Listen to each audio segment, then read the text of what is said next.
Hoje a gente vai falar, não sei se conseguiremos concluir a carta do apóstolo Paulo escrevendo à igreja de Éfeso, mas é uma carta assim que, embora sendo apenas 6 capítulos, ela vai fazer você decolar.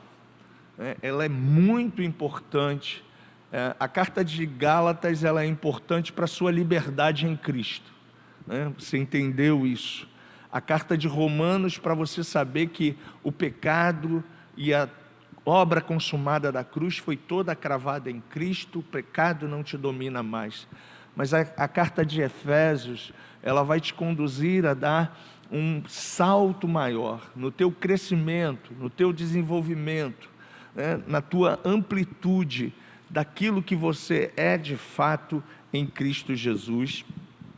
E Paulo começa já dizendo, né, no seu primeiro capítulo, para você e para mim, que ele foi eleito por Deus, chamado por Deus, né, pela vontade de Deus, como apóstolo. Apóstolo é aquele cara enviado, aquele cara que foi, né, e ouviu o chamado de Cristo. E ele diz aos santos. Então, é importante você entender isso. Para Deus, você é santo. Paulo está escrevendo à igreja de Éfeso, uma igreja semelhante à nossa cidade, Rio de Janeiro. Vivia na Ásia Menor, um grande centro populacional, cheio de muita prosperidade, também cheio de muitos conflitos e muitos problemas nessa cidade, semelhante à nossa. Mas Paulo está afirmando, ele está preso. Segundo os historiadores, no ano 60 depois de Cristo, Paulo está escrevendo essa carta. Ele está preso em Roma, mas ele escreve essa carta para fortalecer a igreja, para trazer à igreja, né, a condição daquilo que nós somos, né? Então Paulo já começa dizendo aos santos que vivem em Éfeso. E eu posso também dizer isso para você, né, que você, como santo que vive no Rio de Janeiro, na Zona Oeste, na Rua da Chita, no bairro de Bangu, você é um santo, separado por Deus, escolhido por Deus, né? Ninguém pode tirar essa bênção que a obra consumada da cruz realizou por você, ok? Então ele continua dizendo, né? E fiéis em Cristo Jesus. Então, quando Cristo chamou a sua igreja, Cristo não tinha nenhum problema de dizer que nós somos fiéis. Fiéis porque nós fomos, de fato, recriados de dentro para fora. Quando estudamos a carta aos Coríntios, a gente leu lá no capítulo 5, a partir do versículo 17, né, que quando você e eu recebemos Jesus como Senhor e Salvador, nós nos tornamos uma nova criatura. As coisas velhas desapareceram da nossa vida e instantaneamente o Espírito Santo fez morada em você no dia que você aceitou Jesus como Senhor e Salvador, e Ele nunca mais sairá de dentro da sua vida. O único que pode excluí-lo é você, né? Mas eu espero que você nunca tome essa decisão, porque a boa e perfeita obra de Cristo não foi secundária, ela foi plena, completa, ela foi perfeita. E ele disse: eu derramarei sobre vós o meu Espírito. Esse Espírito então habita dentro de você. E quando nós estudamos a primeira carta aos Coríntios, no capítulo 3 e no capítulo 6, ratifica essa verdade. Você agora é casa, morada do Espírito Santo. E esse Espírito Santo, a gente aprendeu agora em Gálatas, né, que Ele quer que você e eu nos rendamos a Ele. A gente se submeta à sua boa, perfeita e agradável vontade, ouvindo a sua voz, recebendo a sua direção, andando, falando, aplicando na nossa vida cristã todos os valores de Cristo. E Paulo agora na carta de Efésios, ele já continua dizendo para esse povo que eles são benditos. Olha o versículo 3 aí. Bendito Deus e Pai de nosso Senhor Jesus Cristo, que nos tem abençoado com toda sorte de bênção espiritual nas regiões celestes em Cristo. E aqui eu quero abrir um adendo e dizer para você, no capítulo 1, no capítulo 2, no capítulo 3 de Efésios, você deve marcar, estou vendo gente aí com caneta, marca mesmo, a minha Bíblia de estudo é toda marcada. Nele, por Ele. Sempre quando você estiver lendo, e é importante você não ler muito rápido não, você ir degustando, como se você estivesse saboreando agora um bom filé mignon, ok? Ou um bife a cavalo, ou uma feijoada, né? Eu estou com fome, sentiu, né? Ou uma sobremesa muito gostosa, né? Como você come a sua sobremesa, né? Eu não quero nunca que a minha acabe, né? Por isso que eu como ela devagarinho, né? Mas ela vai acabar, mas eu procuro evitar ao máximo que ela acabe logo, para saborear. Então, tudo que você encontrar no primeiro, no segundo e no terceiro capítulo, nele, por Ele e em Cristo, você deve marcar, porque tudo isso vai confirmar a tua identidade como nova criatura. Então Paulo está dizendo aqui, ó, que nós somos benditos em Cristo, fomos abençoados por Ele, fomos salvos por Ele, fomos comprados por Ele, fomos capacitados por Ele, recebemos os dons, os carismas para operar como filhos de Deus nessa terra. E ele continua dizendo, assim como Ele nos escolheu, nele, olha aí, ó, nele, antes da fundação do mundo. Uai, pastor, Paulo é favorável à predestinação? Não. Mas você precisa entender que para Deus não existe início nem fim. Deus, pela sua presciência, o conhecimento antecipado de tudo, se Ele é o alfa, se Ele é o ômega, Ele previamente já sabe quantas pessoas nascerão, os nomes dessas pessoas. Deus já sabia que você hoje estaria aqui, porque Ele é eterno, Ele não tem início e nem fim. Ele também disse, se não me falha a memória, acho que é em Jeremias, que nós, fomos gerados ainda quando éramos informes, no útero da nossa mãe, e ali se materializou quem seríamos. Mas antes disso, na história de Deus para a tua vida, para a minha vida, nós já estávamos escolhidos por Ele para a salvação. Toda a humanidade foi escolhida nele, antes da fundação do mundo, para sermos santos e irrepreensíveis perante Ele. Aí talvez você me pergunte, mas por que todo mundo não quer, pastor? Uma questão de decisão. Com a chegada do pecado, você e eu recebemos uma semente semelhante à de Deus. Escolheríamos o que era o certo e o que era errado, o bem e o mal. Você hoje, eu, estamos aqui por prazer, por escolha. Porque nós aceitamos Jesus e reconhecemos pela fé a obra consumada da cruz. E estamos firmados nela e temos a certeza de que fazemos parte do reino de Deus, reinando em vida aqui na terra. Paulo continua dizendo então para a gente, sobre esses detalhes, e ele continua dizendo, nos predestinou para Ele, para a adoção de filhos. Uau! Então, em Cristo você agora é o quê? predestinado para ser filho. Talvez a sua relação com seu pai não foi muito boa, ok, mas entenda que o Deus Pai, Ele tem uma relação perfeita com todos nós.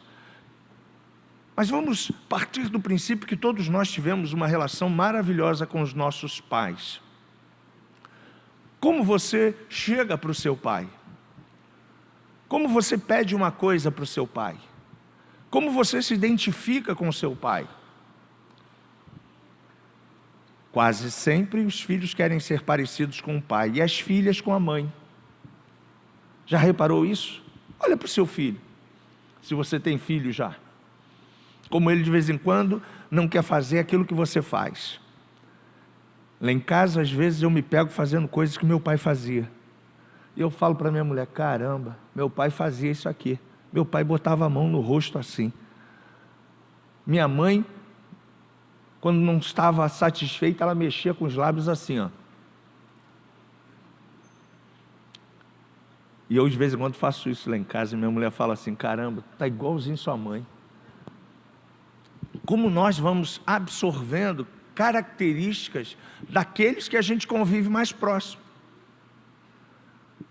Você e eu agora em Cristo, com a natureza divina, vivendo cheio do Espírito Santo. O Espírito Santo é quem?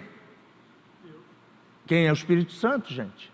Nós estamos numa escola, vamos lá, quem é o Espírito Santo? Deus. Então Deus decidiu habitar dentro de você. Então, se Deus habita dentro de mim e dentro de você, nós já somos santos. O Santo dos Santos habita dentro de nós. Aleluia. Glória a Deus. E isso foi conquistado através da obra perfeita de Cristo na cruz do Calvário. E a gente vai estudar sobre essa obra perfeita lá em Hebreus, quando a gente chegar a estudar as cartas do escritor aos Hebreus. Mas a gente já começa entendendo, então se eu sou filho, eu sou herdeiro, eu sou co-herdeiro com ele. E ele vai dizendo mais ainda, né? Ele me deu a redenção, olha, no versículo 7, em Cristo, no qual temos a redenção. Fomos redimidos. E o que pagou a nossa dívida? Imagine você que você tem uma dívida num banco de cartão impagável, ou de cheque especial. Você não tem dinheiro. Deus, com o seu sangue, quitou a sua dívida, quitou a sua sentença. E Ele declarou agora que você e eu somos livres. E conhecereis a verdade, e a verdade vos libertará. Cristo nos libertou, Cristo nos deu essa liberdade plena. Então, nele você foi redimido. E junto dessa remissão, o sangue dele redimiu você do quê? Dos seus pecados. Então, os pecados do passado, tudo que eu pratiquei lá na frente, lá atrás, antes de conhecer Jesus, os pecados do presente e os pecados que eu poderia ou poderei praticar no futuro. Só que o desejo de Deus não é que eu viva tendo desvios. Por isso Ele colocou o Santo dentro de mim e dentro de você. E o Espírito Santo, Ele vai nos guiar o quê? A toda a verdade. E Ele me glorificará. Lembra quando Jesus disse isso em João? Ele diz assim, e eu enviarei o Consolador. Nós estudamos João já, então não dá para a gente voltar lá, né? Só para te trazer uma retrospectiva. E eu enviarei o Consolador, o Espírito de graça e de toda a verdade. E Ele, o Espírito Santo, me glorificará. E Ele estará em vocês todos os dias. Para que Ele em você, você agora adotado como filho, se pareça com quem? Com o seu irmão, Jesus Cristo. E Ele deu a cada um de nós as condições. Por isso que nós estudamos lá na carta aos Gálatas, que Paulo nos orienta a não deixarmos a nossa mente governar com as obras da carne, mas sim andarmos em espírito. E andando em espírito, jamais nós satisfaremos os desejos da carne. E os desejos da carne estão elencados lá no capítulo 5. Prostituição, lascívia, ira, fofoca, disse-me-disse, inveja, porfia e coisas semelhantes a essa.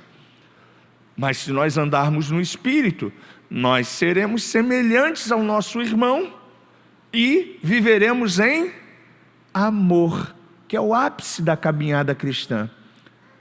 É a chegada tua e a minha chegada no pódio, aonde nós vivenciaremos aquilo que Paulo vai nos ensinar aqui em Efésios, capítulo 5. Não mais vivo eu, mas Cristo vive em mim, e agora aquilo que eu pratico para glorificar aquele que habita em mim, o Filho de Deus. Por isso que, na medida que você vai respondendo, e o Qualificados vai falar isso demais para você, que você vai entendendo quem você é nele, quem você é por ele. Quando você impõe as mãos sobre os enfermos e você cura uma pessoa, não é você que curou, não é a denominação que curou, não é porque você pagou uma grana para receber aquilo. Você foi curado por ele. Por quem? Jesus, que capacita a igreja com poder. E a gente estudou todos os poderes, né, que estão elencados lá no capítulo 12 de 1 Coríntios. Poder, autoridade, de fé, de profecia. Você lembra disso? Esse poder pertence à igreja. E segundo a necessidade da igreja, esse poder vai se manifestando. Um dia desse aqui, num dos nossos encontros, alguém começou a gritar porque estava pegando lá um treco ruim lá na pessoa, né? Alguém foi lá, impôs as mãos, repreendeu e mandou o capeta embora. Beleza, né? A pessoa usou do poder de quem? Da libertação que há no nome de Jesus. Esse poder está em quem? Em você. Em meu nome imporão as mãos sobre os enfermos. Jesus está dizendo que quem tem que impor as mãos são os pastores, os apóstolos, os presbíteros? Não, a igreja. E quem é a igreja? Você. O mesmo poder, que é um poder eclesiástico, que está sobre a gestão administrativa da igreja, e Paulo vai falar isso para a gente aqui no capítulo 4, apóstolos, profetas, evangelistas, mestres e doutores. Esses são dons espirituais para o desenvolvimento e o amadurecimento e o crescimento intelectual da igreja. Mas a igreja, como corpo, todos nós fazemos parte do corpo de Cristo. A gente estudou isso em 1 Coríntios também, no capítulo 11, se não me falha a memória. Então, como corpo, você e eu somos muito importantes. E quem é o cabeça do corpo? Paulo diz isso aqui em Efésios: Cristo. Então você precisa saber que você foi redimido. A remissão dos seus pecados já foram totalmente quitadas por Cristo, e o sangue de Cristo tem poder. O sangue dos bodes, o sangue do cordeiro, o sangue das ovelhas. Por isso que quando você chegar comigo lá a Hebreus, você vai ver que esses sacrifícios eram temporários, não tinham validade, não tinham permanência. Mas o escritor dos Hebreus diz que o sangue de Cristo é perfeito. E quando esse sangue foi aspergido sobre você e eu, né, Deus olha para você e para mim pelo filtro do sangue de Jesus, você está debaixo do sangue do Cordeiro. Por isso que você, de repente você não vai lembrar, mas eu vou cantar uma música aqui para você lembrar, trazendo a arca ou tabernáculo, nem me lembro como é que era o nome do grupo nessa época, porque mudou tanto, Eu tenho a marca da promessa, eu tenho a marca da promessa, e quem vai apagar o selo que é em mim, a marca da promessa que Ele me deu. Por isso que o diabo, quando olha para você, que está ao seu derredor, porque ao seu derredor, porque ao seu redor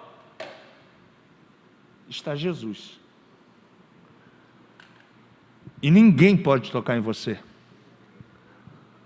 Ninguém. Nele você foi redimido.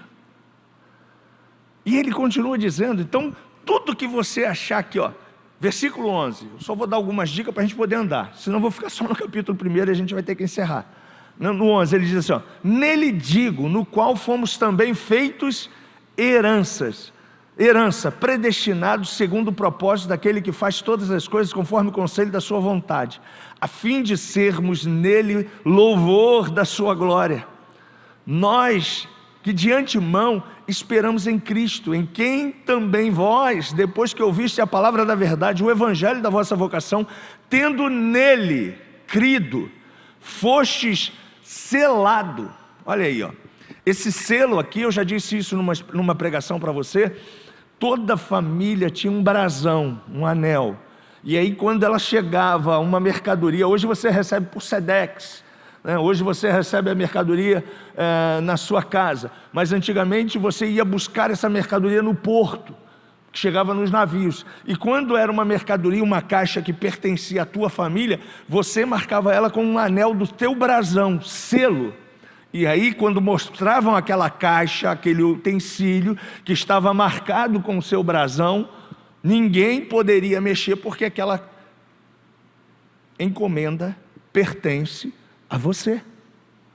Então você foi selado, marcado com o Santo Espírito da promessa de Deus. Uau! Pastor, mas por que às vezes eu fico titubeando com essas verdades que estão aí tão claras, tão patentes? Por isso que eu indiquei para você o campo da mente. Porque o teu maior adversário é quem? Quem é o seu maior adversário? Não é o diabo já está derrotado. Ele já está debaixo dos pés da igreja. Seu maior adversário é você, foi a sua educação, foi a forma e os traumas que você conviveu de repente no passado, foi os abusos que talvez você sofreu quando criança, foi N coisas que às vezes ainda estão latentes aí, porque a sua memória, quando você aceita Jesus, ela não deleta. Seria bom se ela deletasse, mas ela não deleta, ela fica aqui, E o diabo é um expert em nos acusar. Um dos nomes dele é acusador. Ele acusa 24 horas por dia. E se você e eu não estivermos renovados aqui, por isso que a gente sempre fala no capítulo 12, de 1 a 3, que é a renovação constante da sua mente, você fica vulnerável, você abre precedentes na alma. E aí, se você não está alimentando o seu espírito, por isso que é uma guerra com você, entre espírito e alma. Ou você dá mais vazão a um, ou você dá mais vazão ao outro. Por isso que Paulo, na igreja da Galácia, ele orienta no capítulo 5, portanto, andem em espírito, e jamais vocês permitirão a concupiscência das obras da carne. Elas não terão espaços na tua mente. Por quê? Porque a tua mente vai estar preenchida pelas coisas do Espírito. Quer fazer um teste? Tire uma semana de jejum. Você vai chegar aqui bombado no domingo à noite para celebrar. Ninguém vai te reconhecer. Tire uma semana de jejum, vou botar mais uma coisa. com a leitura da palavra de Deus. Vou botar mais uma coisa: tire uma semana de jejum com oração. Cara, você vai parecer que você é o Hulk aqui, do Espírito. Porque você responde aquilo que você está sendo alimentado. Buscai-vos, pedi, batei, e você vai receber.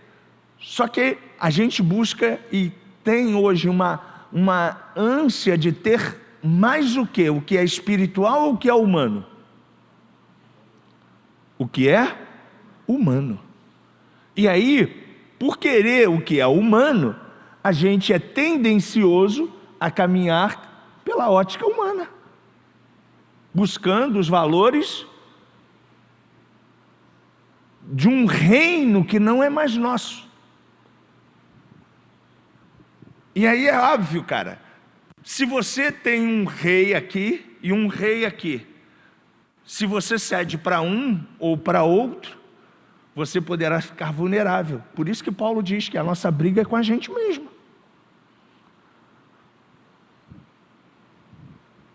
Você está entendendo? E se você não se fortalecer diante dessas verdades, elas estão escritas aqui, mas elas agora precisam estar cravadas aqui para que de dentro ela saia e reproduza o fruto em amor, que é a tua maturidade como crente.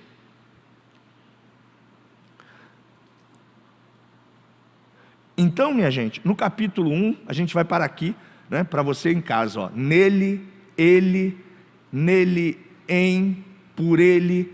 1, 2 e 3, você vai ver isso. Ok? Para a gente poder andar. E aí eu quero te passar algumas informações aqui muito legais.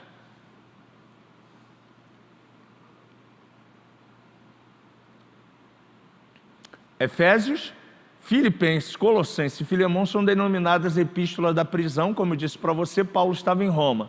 Esta é uma epístola fantástica que pode ser dividida em 3 partes. A gente vai dividir ela aqui em 2 apenas, para a gente ganhar tempo. Nossa posição em Cristo, é aquilo que eu disse para você, a palavra-chave, nele. Estamos assentados com Cristo em lugares celestiais, estamos nele reinando, estamos com ele. Aliás, você e eu só somos essa superpotência chamada igreja, porque nós estamos em Cristo. Você e eu sem Cristo, mas com Cristo, há um diferencial tremendo dentro da sua vida.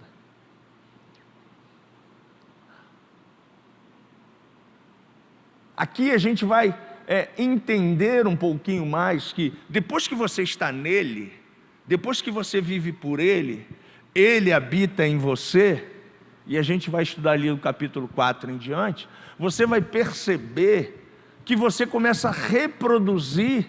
Lembra que eu disse para você que eu me pego fazendo coisas que meu pai e minha mãe faziam? Por quê eu faço essas coisas? Porque eu tive uma convivência com eles, uma intimidade com eles. E a graça então, você agora em Cristo, ela vai te conduzir a ter essa intimidade com quem? Com Jesus. Jesus é que vai refletir diariamente as bênçãos dele, as ações dele, o comportamento dele, o caráter dele, a conduta dele em você. Agora veja bem, isso só se reproduzirá em você se você permitir, se você se submeter. Não me lembro se é Tiago ou se é aqui mesmo em Efésios que diz assim: sujeitai-vos a Deus e Ele abençoará vocês. Uma coisa assim, me fale agora o texto completo, né? E Ele se chegará a vós, obrigado, né? Sujeitai-vos. O que é uma sujeição? É uma rendição, é uma entrega, é um reconhecimento de uma dependência.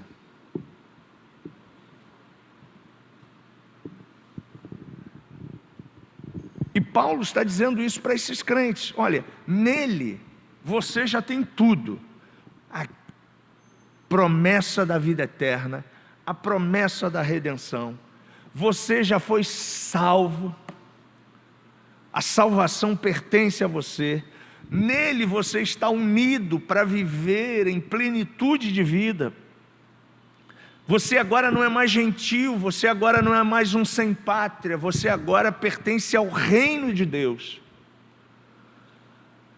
E ele continua dizendo para a gente, versículo 11 do capítulo 2: portanto lembrai-vos de que outrora vós, gentios na carne, nós somos chamados na Bíblia de gentios, chamados incircuncisos por aqueles que se intitulavam circuncisos na carne, por mãos humanas. Naquele tempo, vocês, nós estávamos sem Cristo, separados da comunidade de Israel, estranhos às alianças da promessa, não tínhamos esperança. Mas agora, de novo aqui, em Cristo, vós que antes estáveis longe, fostes aproximados pelo sangue de Cristo, porque Ele é a nossa paz, o qual de ambos fez um, e tendo derribado a parede da separação que estava no meio, a inimizade, aboliu a sua carne, a lei dos mandamentos na forma de ordenança, para que dos dois povos criasse um somente, um homem novo, uma mulher nova, e reconciliasse todos nós em um só corpo, por intermédio da cruz, destruindo a inimizade. Evangelizou a paz aos que estavam longe, paz essa para todos os que estão perto, porque por ele ambos temos acesso ao Pai em um Espírito. Olha o versículo 19: assim não somos mais estrangeiros, peregrinos, mas concidadãos dos santos, e somos da família de Deus, edificados sobre o fundamento que é Jesus, a pedra angular. Uau! Sacou onde você está? A base não é a nova vida. A nova vida é uma denominação apenas. A sua base, a minha base, é a pedra angular. Por isso que Jesus disse para Pedro: tu és pedra pequena, mas sobre esta pedra que sou eu edificarei a minha igreja, e as portas do inferno jamais prevalecerão contra ela. Ninguém, e você pode pesquisar na história, ninguém consegue destruir a igreja, porque a igreja é uma instituição divina. Divina. Cristo que criou a igreja, e Ele é o fundamento, a base, onde todo o alicerce está amparado, onde tudo está apoiado em Jesus. E você precisa saber disso aí, que nele, por ele, em Cristo, você tem a mesma base dele, porque ele te constituiu como igreja. Diga aleluias por isso. E ele continua dizendo, olha no versículo 22, no qual também vós juntamente estáis sendo edificados para a habitação de Deus no Espírito. E Paulo continua nos dizendo, no capítulo 3, para a gente fechar: por causa disso eu, Paulo, sou prisioneiro de Cristo, por amor de vós gentios, se é que tendes ouvido a respeito da dispensação da graça de Deus a mim confiada, pois segundo uma revelação me foi dado conhecer o mistério que está escrito agora resumidamente, pelo que quando ledes podeis compreender o meu discernimento do mistério de Cristo, o qual em outras gerações, em outra aliança, não foi dado a conhecer aos filhos dos homens, como agora foi revelado aos santos, a você, no Espírito Santo. Por isso que tem Jeremias que diz assim, que no seu espírito eu escreverei, e nas suas mentes imprimirei a minha verdade.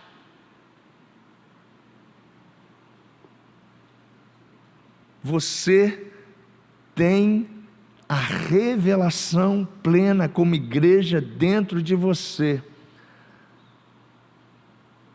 O mistério que estava oculto hoje foi revelado porque habita dentro de você a revelação.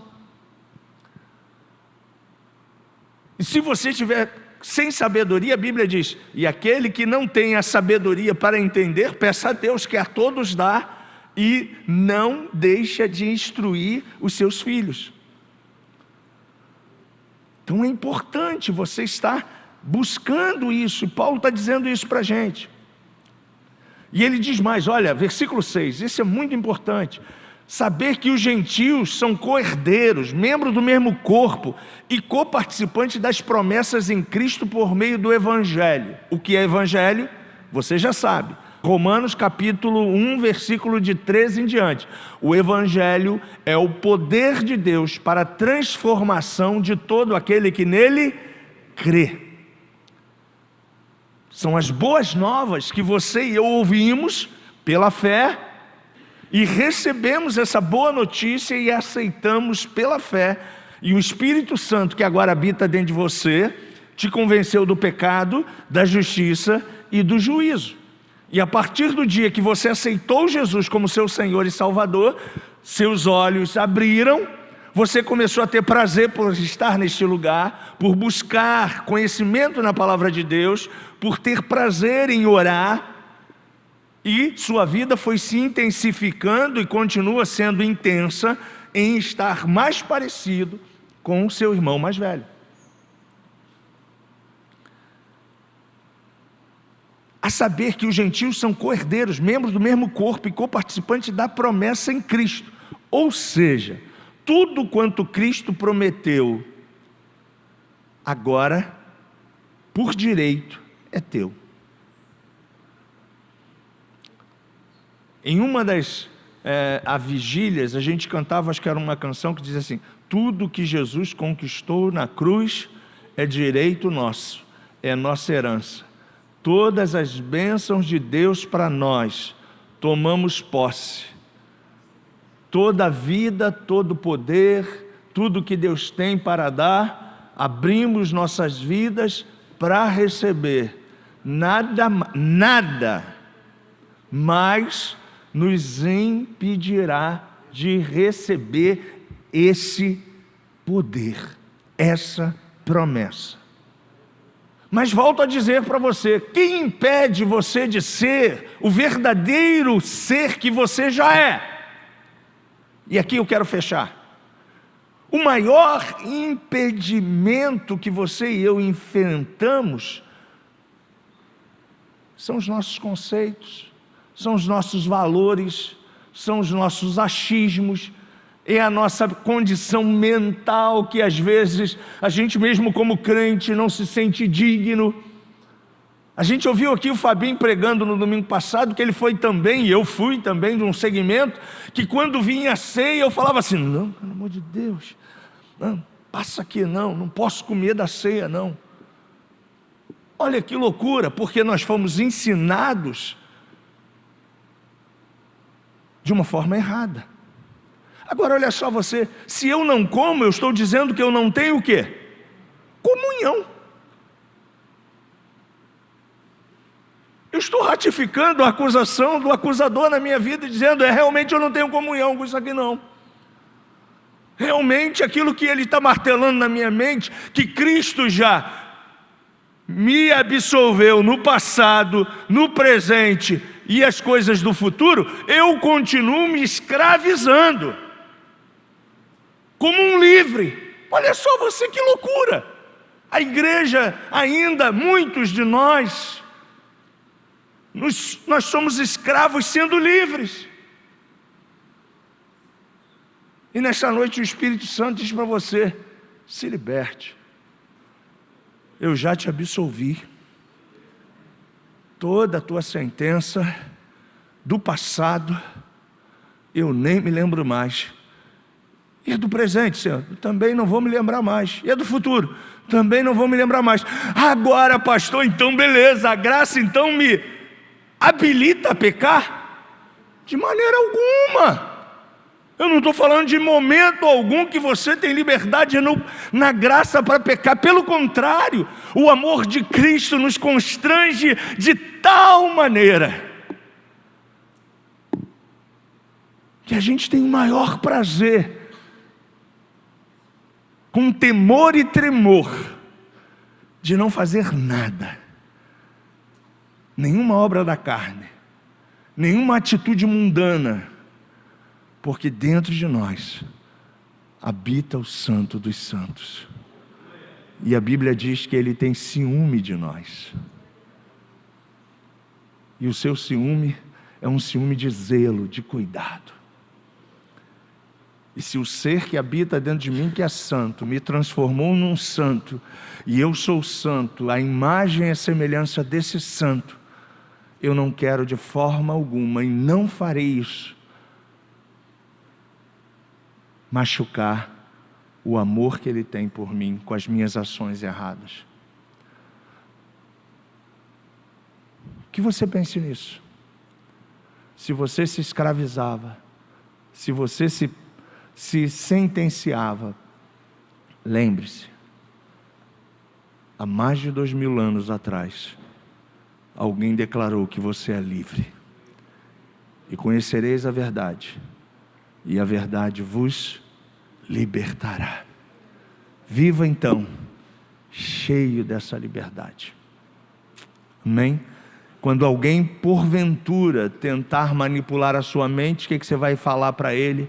Está escrito: em Cristo eu sou adotado, em Cristo eu sou promessa de Deus, em Cristo eu sou filho, em Cristo eu sou herdeiro, em Cristo. Você não merece. De fato, eu não mereço nada, é graça. Mas Ele me elegeu, Ele me escolheu, Ele me salvou, Ele deu a vida por mim, e eu recebo pela fé tudo quanto Ele conquistou na cruz por mim. Arreda-te da minha mente, do meu derredor, Satanás, cabra ruim, seu chupa-cabra. Porque eu sou mais do que vencedor em Cristo Jesus. Resisti ao diabo e ele fugirá de vós.